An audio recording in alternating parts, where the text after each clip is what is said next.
Hello everyone, this is Manisha and this is my YouTube channel. आज की video में हम बात करेंगे यूपी पीजीटी 2021 का जो क्वेश्चन पेपर है उसके रिमेनिंग क्वेश्चंस के सॉल्यूशन के बारे में। कुछ क्वेश्चन के सॉल्यूशन मैंने इसी चैनल पर वीडियो के पार्ट 1 और पार्ट 2 में करवा रखे हैं, तो मैं आप लोगों को रिकमेंड करूँगी कि ये वाला वीडियो देखने से पहले आप पार्ट 1 और पार्ट 2 ज़रूर देखें, जिससे कि आपको कंप्लीट सॉल्यूशन मिल सके। और प्लीज़ चैनल को सब्सक्राइब ज़रूर कर लीजिएगा, क्योंकि जब हम 2021 के सिलेबस के अकॉर्डिंग टॉपिक को डिस्कस करेंगे तो वो वीडियो आप लोगों के लिए काफ़ी हेल्पफुल होगी। तो आज का वीडियो हम शुरू करते हैं। देखिए क्वेश्चन पे पहले स्क्रीन पे पहला क्वेश्चन जो आपका है आज का वो ये है। क्वेश्चन जो 30 तक है हम लोग डिस्कस कर चुके थे प्रीवियस वीडियो में। अब 31 जो क्वेश्चन है वो आपका ये है आज का कि if r naught is the radius of the first Bohr orbit in hydrogen atom, the radius of the fourth orbit is given by। तो आपको n1 की वैल्यू दे रखा है, प्रिंसिपल क्वांटम नंबर 1 है, और जो fourth quantum number fourth orbit में आपको कैलकुलेट करना है। तो देखिए इसके लिए जो सिंपल फार्मूला होता है आपका आर एन इक्वल्स टू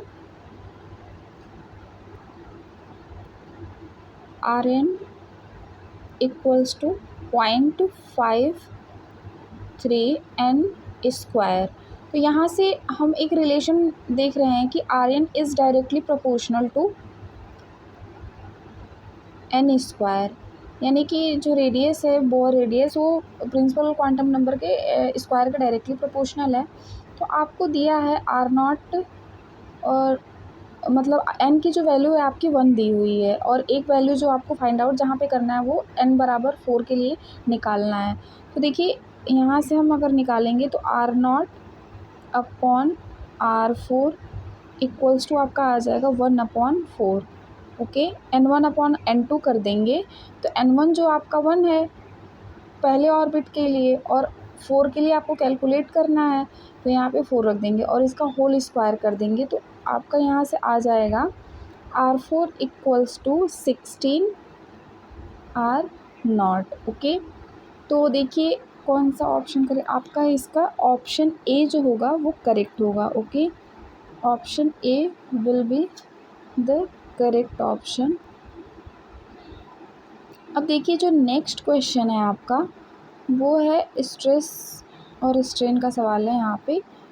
तो देखिए इसमें दिया है आप कि ये डायरेक्ट आपसे फॉर्मूला ही पूछ लिया। इस क्वेश्चन में आपको दिया है कि potential energy per unit volume you of a strain wire is, यानी कि एक विकृत तार की प्रति आयतन स्थितिज ऊर्जा यू होती है। तो उसके लिए आप लोगों को याद ही होगा फॉर्मूला क्या होता है स्थितिज ऊर्जा का।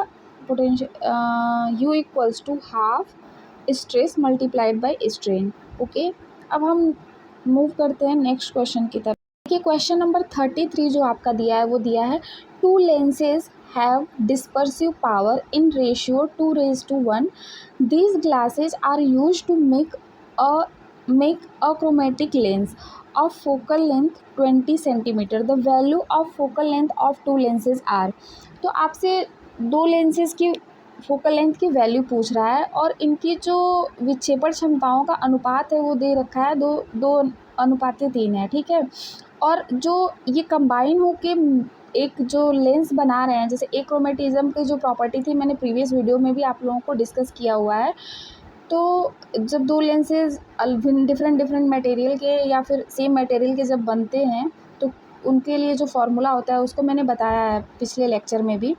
तो इसमें देखिए आपको क्या क्या दिया हुआ है। ओमेगा 1 और ओमेगा 2 का रेशियो आपको यहाँ पे दिया हुआ है। ओके, ओमेगा 1 अपॉन ओमेगा 2 आपको दिया है 2/3। और जो कंबाइन जब इसे कर रहे हैं तो इसकी जो फोकल लेंथ है दोनों की वो क्या आ रही है, कैपिटल F 20 सेंटीमीटर है।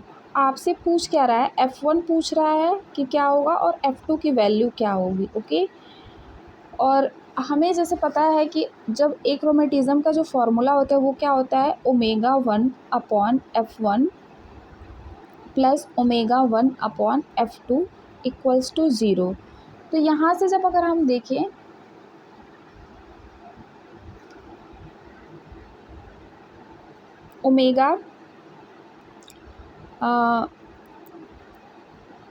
ω1/f1 equals to minus ω2, sorry देखिए यहाँ पे ω2 होता है, ω2/f2, ω2/f2 हो जाएगा।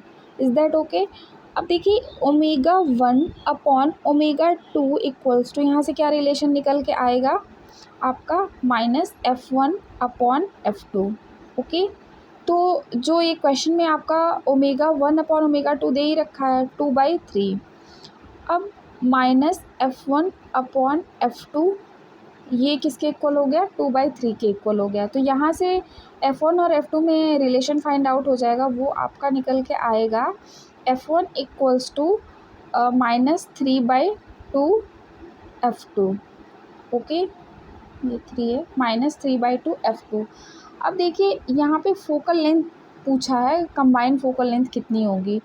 तो कंबाइंड फोकल लेंथ के लिए यहाँ पे क्या होता है formula, 1/f equals to f1 plus f2, यही होता है। और आपको f जो है वो पहले से दे रखा है 20, तो 1/20 यहाँ पे रख देंगे। और 1/f1 जब यहाँ पे रखेंगे तो f1 की जो वैल्यू है आपकी आ रही है 3/2 f2। तो जब 3/2 f2 यहाँ से इसको रखेंगे,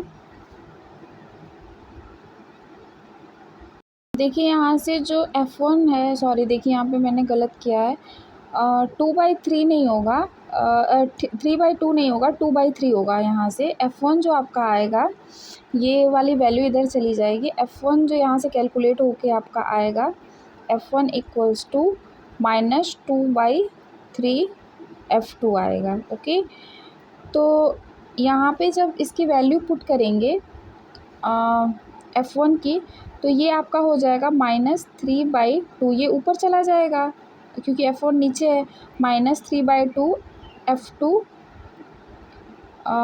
प्लस 1/f2। ओके, तो यहाँ से जब ये वैल्यू हम कैलकुलेट करेंगे, मैं नेक्स्ट स्लाइड पे देख लेती हूँ इसको। जब यहाँ से जो वैल्यू जब हम कैलकुलेट करेंगे 1/20 equals to -3/2 f2 plus 1/f2। तो यहाँ से जब आप f2 कैलकुलेट करेंगे तो ये आ जाएगा -10 सेंटीमीटर। ओके, ये आपकी है f2 की वैल्यू, f2 इक्वल्स टू ये इतना आ जाएगा। अब हमें क्या फाइंड आउट करना है, f1 निकालना है। f2 तो कैलकुलेट हो गया, f1 निकालना है। तो जैसा प्रीवियस उसमें मैंने देखा, हम लोगों ने देखा कि 1/f यानी कि 20 इक्वल्स टू जो रेशो था, f2 तो निकल के चला आया है यहाँ पे, हमें f1 कैलकुलेट करना है। तो f1 प्लस, अब यहाँ पे -10 सेंटीमीटर f2 की वैल्यू आई है, तो यहाँ पे ये जो प्लस है वो क्या हो जाएगा, माइनस हो जाएगा। ओके, तो ये जो प्लस है वो माइनस हो जाएगा, तो यहाँ पे हम माइनस रख देंगे और यहाँ पे 10 सेंटीमीटर रख देंगे। ओके, तो जब ये f1 को कैलकुलेट करेंगे तो f1 की जो वैल्यू आएगी, ये 10 इधर चला जाएगा लेफ़्ट हैंड साइड, तो f1 यहाँ से निकल के आएगा आपका 6.67 सेंटीमीटर। ओके, तो देखिए जो यहाँ पे हम f1 क्या आ रहा है, f1 जो आया है 6.67 सेंटीमीटर, और जो f2 कैलकुलेट होके आया -10 सेंटीमीटर। तो देखते हैं कौन सा ऑप्शन जो है यहाँ पे करेक्ट हो रहा है यहाँ पे। तो यहाँ पे देखिए ऑप्शन जो आपका, ऑप्शन नंबर आपका सी जो है वो करेक्ट होगा। Okay, option C will be correct option. अब नेक्स्ट क्वेश्चन की तरफ मूव करते हैं। देखिए जो अगला क्वेश्चन आपका है कैपेसिटर का है, दिया है, ये है आपका, a capacitor with air between its plates has a capacitance of 8 microfarad. Its capacitance on introducing a dielectric with dielectric constant 6 between its plate is। तो आपसे पूछ रहा है कि प्लेटों के मध्य वायु के एक संधारित्र की धारिता 8 माइक्रोफैरड है। यदि प्लेटों के मध्य एक परावैद्युतांक 8 का प्रविष्ट कराया जाए तो इसकी धारिता अब क्या होगी। तो फिर बाद में जब डाइलेक्ट्रिक मीडियम को इसमें इंट्रोड्यूस कराया जा रहा है तो उसके बाद जो कैपेसिटेंस जो चेंज होगा तो वही पूछ रहा है कि क्या होगा कैपेसिटेंस। ओके, तो देखिए सिंपल सा क्वेश्चन है ये। एक जो कैपेसिटेंस का फॉर्मूला होता है C equals two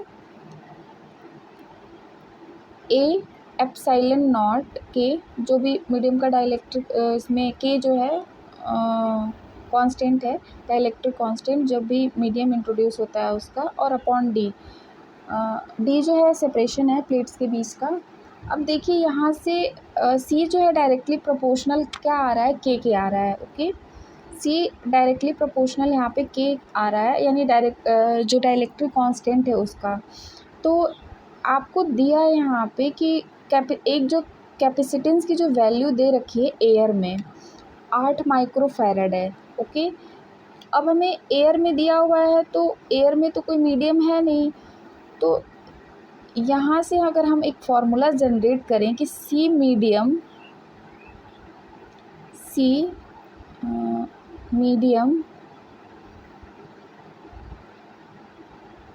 equals to आपका हो जाएगा यहाँ पे सी एयर, मान लीजिए एयर में जो भी कैपेसिटेंस की वैल्यू है वो, और के जो डाइलेक्ट्रिक कांस्टेंट है वो। तो हमें मीडियम में ही कैलकुलेट करना है कि कितना वैल्यू इसका आएगा। ओके, तो इसे एम से डिनोट कर लेते हैं, और 8 माइक्रोफैरड ये दे रखा है आपका कैपेसिटेंस, और के की जो वैल्यू है वो 6 दे रखी है। तो यहाँ से सी मीडियम अगर निकालेंगे तो कितना आ जाएगा 48 माइक्रोफैरड। ओके, तो देखिए ऑप्शन आपका ए जो होगा वो क्या होगा, करेक्ट होगा। अब देखिए नेक्स्ट क्वेश्चन आपका जो है वो है for a wonder wall gas the inversion temperature at low pressure is. तो देखिए इन्वर्जन टेम्परेचर क्या होता है, इन्वर्जन टेम्परेचर होता है वो आपका होता है T I equals to 2B। अब ये B जो है आपका ये क्या है, बॉयल टेम्परेचर है। ओके, तो और जो ये TB होता है मतलब बॉयल टेम्परेचर वो क्या होता है, A अपॉन RB होता है। तो यहाँ से देख लीजिए TI की जो वैल्यू आएगी क्या आ जाएगी, 2A upon RB। Okay, 2A upon RB। तो इसमें जो आपका है डी ऑप्शन जो है करेक्ट हो जाएगा 35 का। ओके, अब जो क्वेश्चन नंबर 36 है आपका वो एक्सरे से है। देखिए ये दिया हुआ है द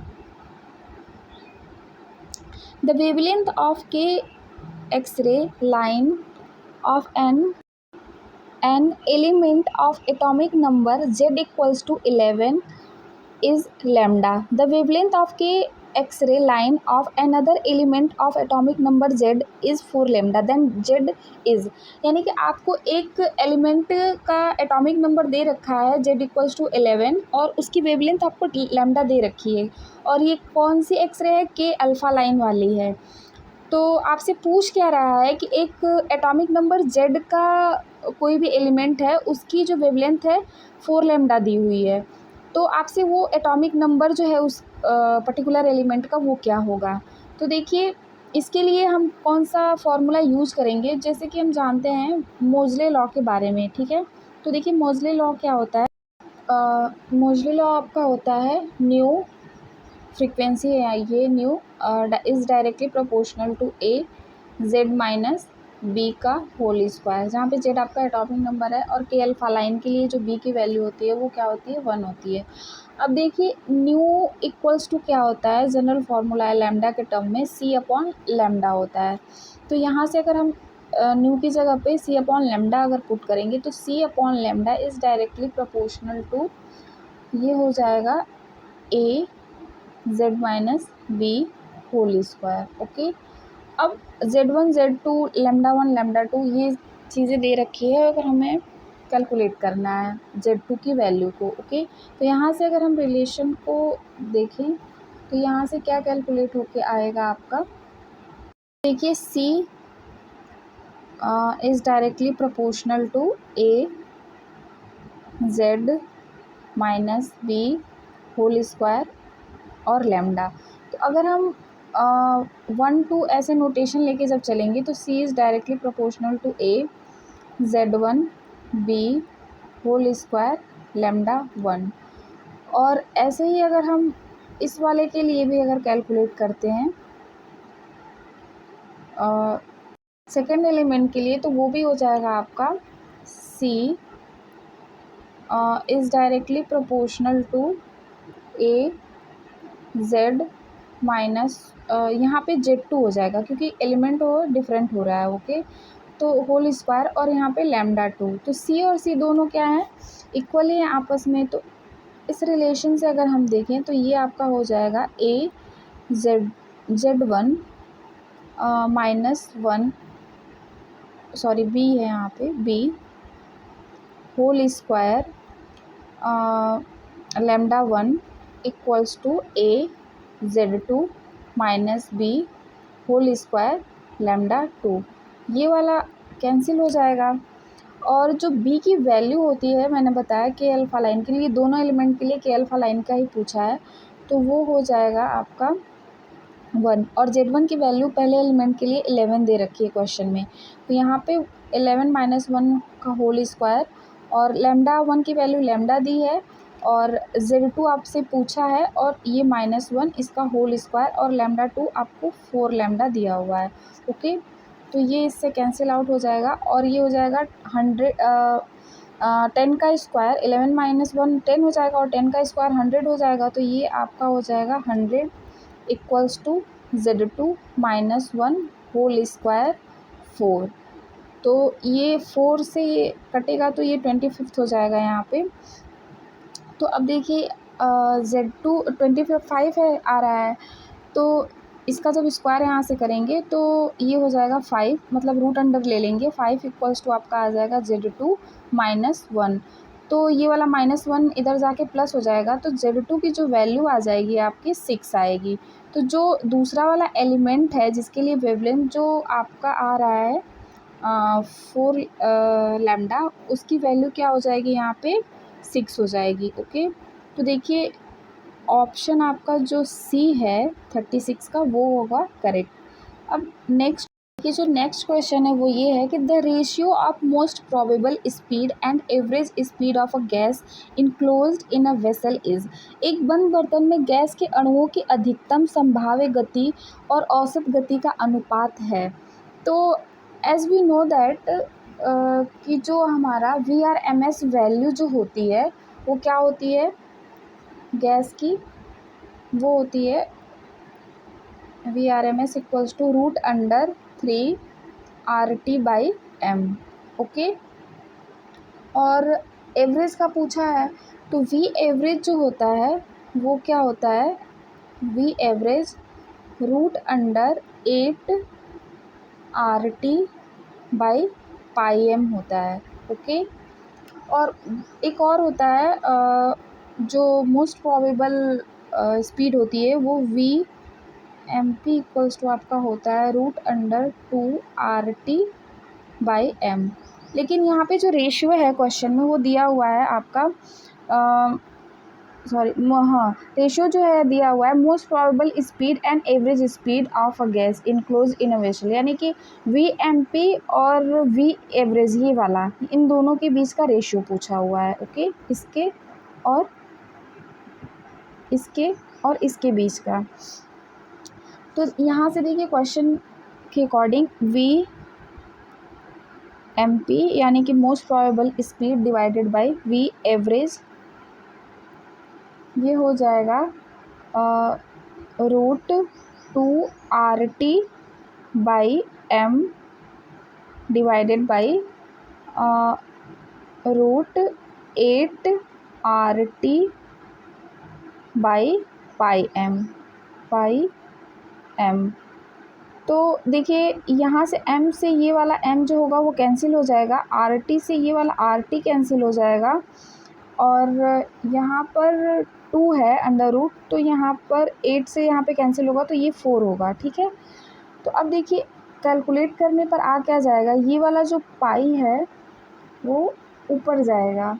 ठीक है, ये पूरा होता है ये मैंने अंडर रूट जो होता है ना यहाँ पे वी एवरेज वाले में ये होल अंडर रूट होता है, लिखने में थोड़ी मिस्टेक हो गई है यहाँ पे, देख लीजिएगा। ठीक है, तो ये जो है अंडर रूट ये पूरा होगा, तो यहाँ पर जो पाई होगा वो अंडर रूट में यहाँ पे पाई हो जाएगा, और नीचे जो ये वाला पाई ऊपर चला जाएगा, और नीचे यहाँ पे रूट अंडर 4 बचेगा। रूट अंडर 4 को हम क्या लिखेंगे, 2 लिख देंगे। तो ये जो रेशियो है क्या आ जाएगा आपका, रूट अंडर पाई/2। ओके, तो देखिए ऑप्शन में कौन सा ऑप्शन करेक्ट है, सी वाला ऑप्शन जो है आपका यहाँ पे करेक्ट होगा, रूट अंडर पाई/2। ओके, तो 37 क्वेश्चन का option C will be correct option. Okay, question number 38 जो है वो दिया हुआ है, पोलराइजेशन का क्वेश्चन है। दिया है, a rectangular glass plate of refractive index 1.5 is used as a polarizer, the corresponding polarizing angle will be. अपवर्तनांक 1.5 की एक आयताकार ग्लास प्लेट को एक ध्रुवक के रूप में प्रयोग किया जाता है, संगत ध्रुवण कोण क्या होगा। ओके, तो इसके लिए देखिए जो फॉर्मूला लगेगा वो आपका ये होगा n=10 IP। ओके, आई जहाँ पे ये IP क्या है, पोलराइजिंग एंगल है, तो यहाँ पे n की जो वैल्यू है आपकी दे रखी है 1.5 और 10 IP। तो देखिए अब यहाँ से 1.5 के अकॉर्डिंग जब हम कैलकुलेट करेंगे तो हम थोड़ा यहाँ पे लॉजिकली भी देख लेते हैं कि जब मान लीजिए अगर n की वैल्यू अगर हम 1 यहाँ पे पुट कर दें, मान लीजिए n अगर 1 यहाँ पे रखेंगे तो tan की जो वैल्यू मतलब थीटा की जो वैल्यू कितनी आएगी वो हो जाएगी आपकी IP की जो वैल्यू 1 रखने पे 45 डिग्री आएगी, और यहाँ पर जो n की वैल्यू है क्वेश्चन में वो 1 से ज़्यादा दी हुई है, यानी कि 1.5 दिया हुआ है, तो जब भी एंगल जो निकल के आएगा वो 45 डिग्री से ज़्यादा आएगा। तो ऑप्शन देखिए, ए ऑप्शन 43.7 है, बी ऑप्शन 33.7 है, और डी ऑप्शन 23.4 है, तो ये तीनों तो बिल्कुल भी नहीं होंगे, और जो ऑप्शन सी है वही आपका करेक्ट होगा क्योंकि ये 56.3 डिग्री दिया हुआ है। ओके, तो यहाँ से लॉजिकली भी हम इसको देख के लगा लेंगे। अब देखिए जो नेक्स्ट क्वेश्चन है आपका question number 39, when the plate voltage applied to a diode valve is changed from 48 volt to 50 volt. The plate current increased from 60 milliampere to 70 milliampere. What is the dynamic plate resistance of a diode? तो आपसे resistance पूछ रहा है और change दे दिया है, कहाँ से कहाँ तक वोल्टेज में चेंज हो रहा है और करंट में चेंज हो रहा है। ओके, एक बार हिंदी में भी मैं इसे रीड कर दे रही हूँ। एक डायोड वाल्व में लगी एनोड वोल्टता यदि 48 वोल्ट से 50 वोल्ट की जाती है तो एनोड धारा 60 मिली एम्पियर से बढ़ के 70 मिली एम्पियर हो जाती है। डायोड का गतिक एनोड प्रतिरोध क्या होगा? तो सिंपल सा फॉर्मूला है, जैसे कि हम अप्लाई करते हैं निकालने के लिए रेजिस्टेंस को। तो देखिए यहाँ पे ये हो जाएगा आपका R =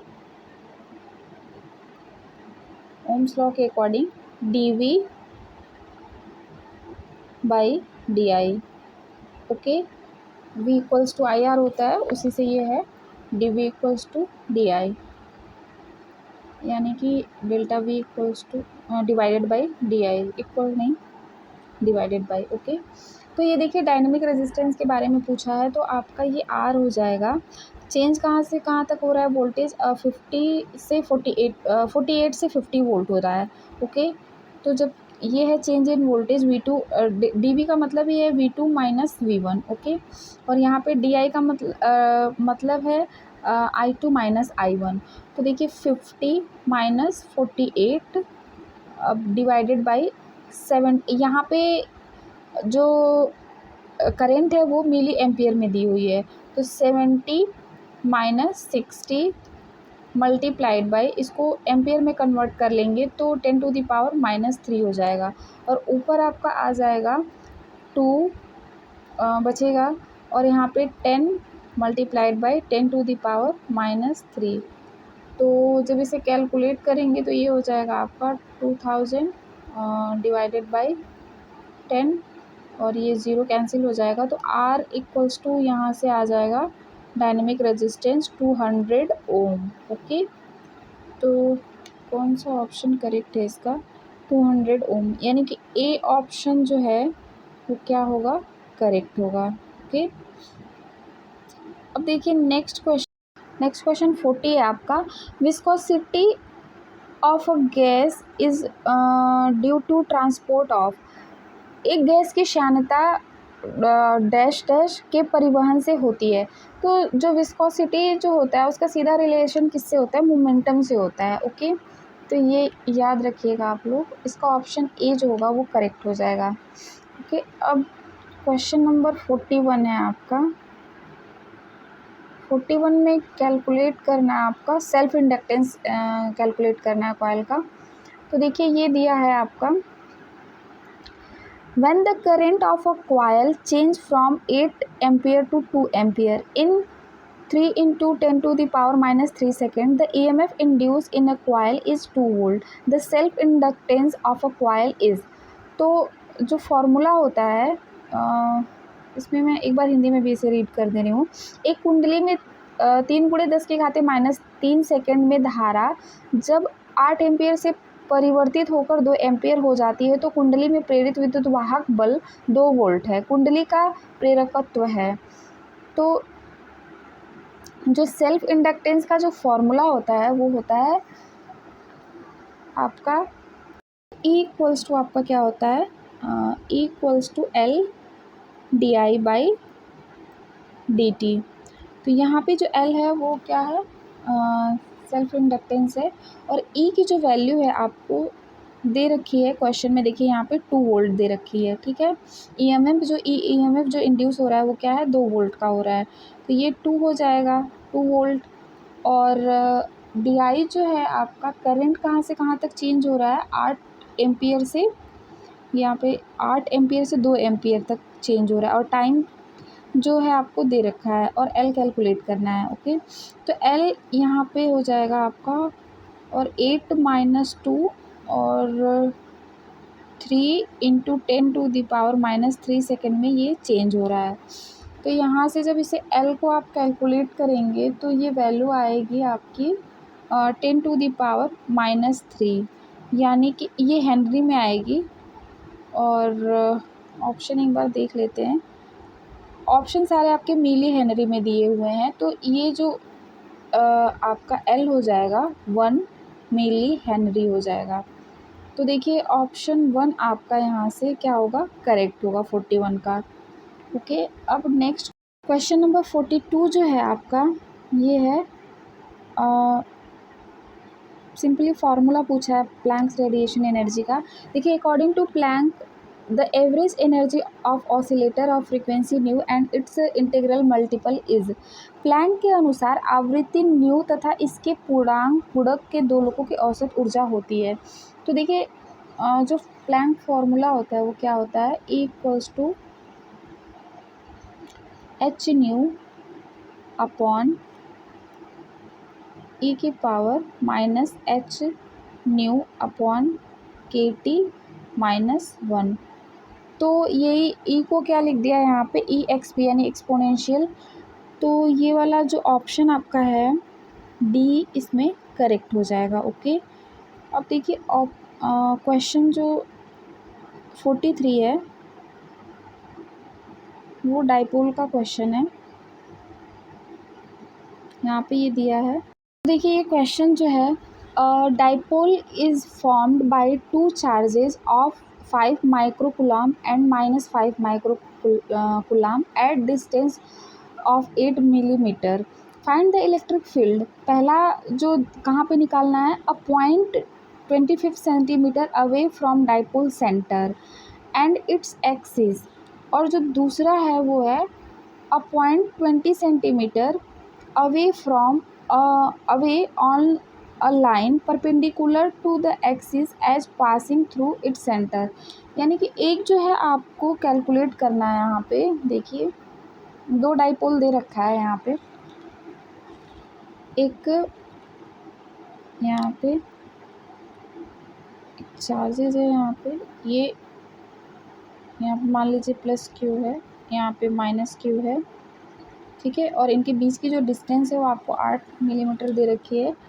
तो एक जो आपको निकालना है यहाँ पे, ठीक है, एक्सिस पे, यहाँ पे देखिए एक्सिस पे बोला है 25 सेंटीमीटर जो दूर है वो एक्सिस पे बोला है। और फिर इसके सेंटर से, फिर यहाँ से ये जो इसका सेंटर है, इसके सेंटर से फिर एक जो आपको बोला है परपेंडिकुलर, यानी कि इस वाले डायरेक्शन में एक कैलकुलेट आपको करना है, ठीक।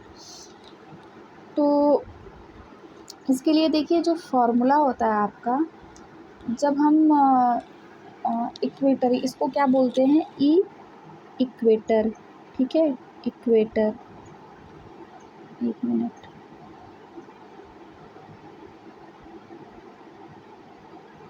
तो आपको इलेक्ट्रिक फील्ड ही फाइंड आउट करना है। तो यहाँ पे जो फील्ड हो जाएगी वो होगी ई इक्वेटर, और यहाँ पर जो फील्ड निकल के आती है वो क्या होती है, ई एक्सिस, ओके। तो ई एक्सिस और ई इक्वेटर आपका ये है। तो एक्सिस देखिए, जो ई इक्वेटर के लिए जो फॉर्मूला होता है वो क्या होता है, 1/4 pi epsilon naught P upon R cube, okay. P जो है डाइपोल मोमेंट, जब हम आर क्यूब होता है, ओके। पी जो है हम डाइपोल मोमेंट जो ये 2 चार्जेस दिए हैं इससे कैलकुलेट कर लेंगे। और फिर ये जो डिस्टेंस आपकी जो दे रखी है इसमें जो इक्वेटर के लिए है, सेंटर से यहाँ तक वाली जो डिस्टेंस है 25 सेंटीमीटर, उसको पुट कर देंगे मीटर में कन्वर्ट करके। और ये जो एक्सिस के लिए जो फॉर्मूला होता है आपका, ई एक्सिस का जो फॉर्मूला होता है वो क्या होता है, 1/4 pi epsilon naught P divided by, ये 2p हो जाता है यहाँ पे, एक्सिस पे जब हम निकालते हैं 2p divided by are cube. तो ये इसको इस तरह से भी बोल सकते हैं कि ई इक्वेटर जो है क्या होता है, ई एक्सिस का, ई एक्सिस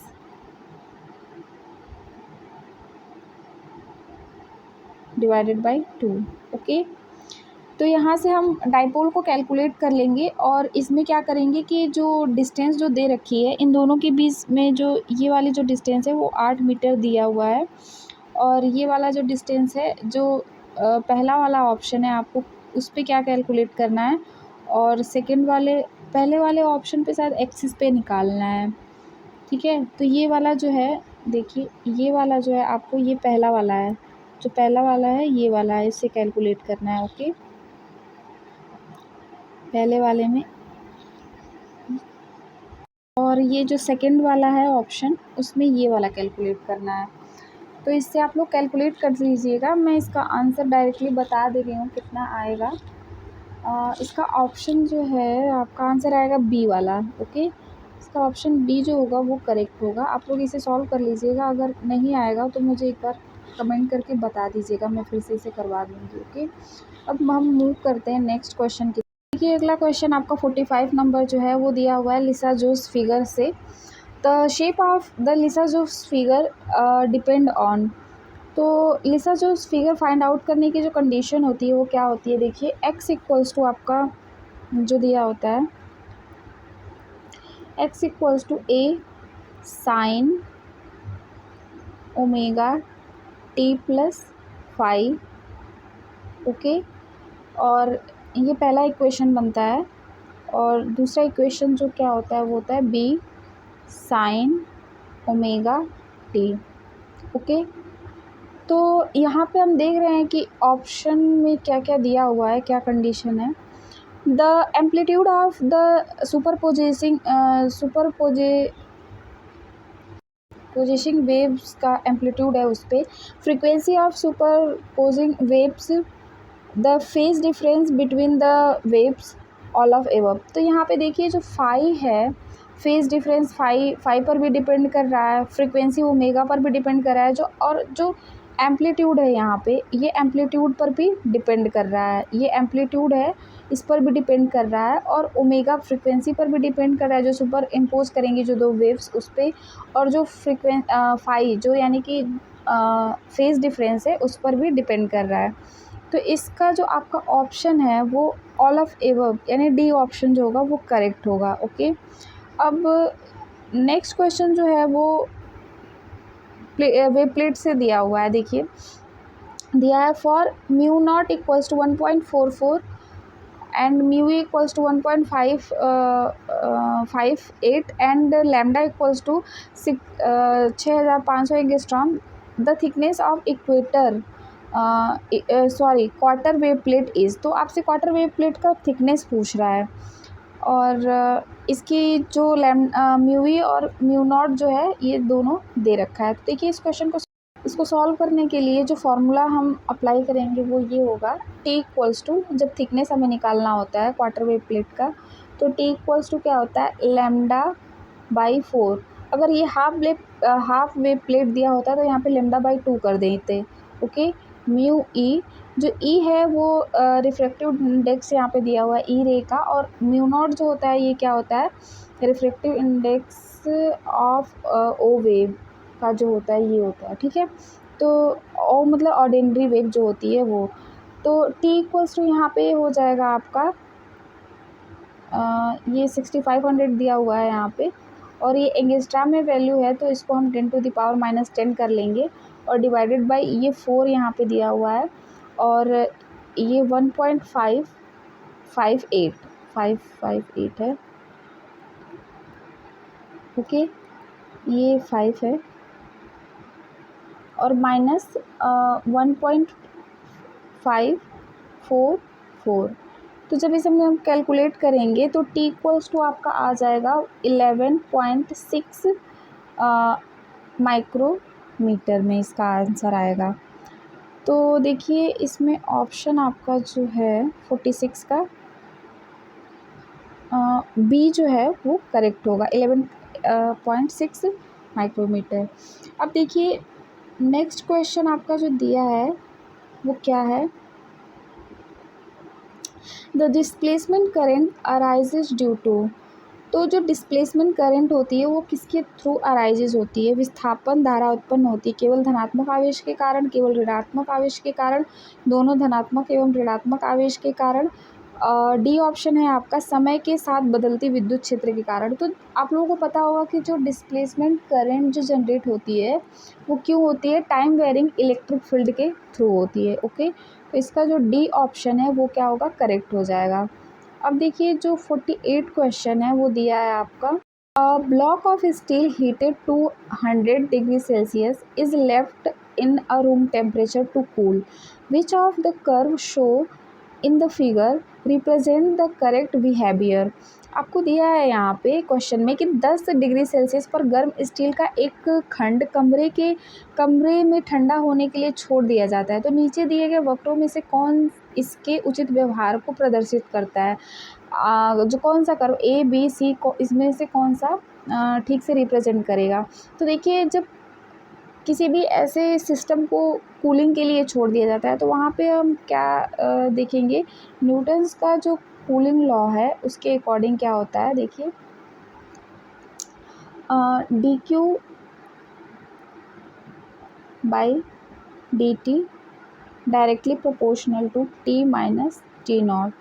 तो जैसे जैसे टेम्परेचर गिरेगा तो ये क्या बनाता है, ये वाला जो कर्व होगा मतलब इस तरीके से ये टेम्परेचर स्मूथली क्या होगा, डिक्रीज होता चला जाएगा। ठीक है, तो ये आपका 48 का जो ऑप्शन ए है वो क्या हो जाएगा, वो करेक्ट होगा। तो तो thank you everyone for watching this video. अगर कुछ क्वेश्चन में अगर आप लोगों को डाउट होगा तो प्लीज़ कमेंट कर दीजिएगा। और आज की वीडियो में बस यहीं तक हम सॉल्व कराएंगे। और प्लीज़ अगर वीडियो आपके लिए हेल्पफुल होगी तो इसे लाइक कर दीजिएगा और चैनल को सब्सक्राइब कर लीजिएगा। ओके, सो अब नेक्स्ट वीडियो में हम रिमेनिंग क्वेश्चन को सॉल्व करेंगे। Okay, so thank you everyone for watching this video. Thank you.